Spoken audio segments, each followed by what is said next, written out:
నా కొరకు ఇశ్రాయేలును ఏలబోవాడు నీలో నుండి వచ్చును. తండ్రి అయిన దేవుడు స్వల్పమైన అల్పమైన చిన్న గ్రామాన్ని దేవుడు నా కొరకు నేను ఎంచుకున్నానన్నాడు. ఈ రాత్రి ప్రభు కొరకు ప్రయాసపడి సంఘముల విశ్వాసిగాను క్రీస్తు విశ్వాసిగాను సంఘముల సభ్యురాలు ఎదుగుతున్నా నిన్ను ఆయన అంటున్నాడు, నా కొరకు నేను ఏర్పరచుకొని ఉన్నాను. అదే చెబుతారా?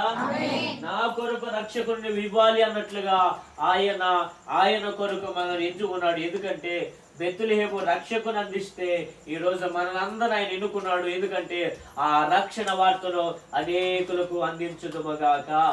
బెత్లెహేము రక్షకుని లోకానికి అందిస్తే ఆయన ఏర్పరచుకున్న మనము సంఘముగా కుటుంబముగా మనము ఆ రక్షకుని వార్తను లోకానికి అందించుదుముగాక.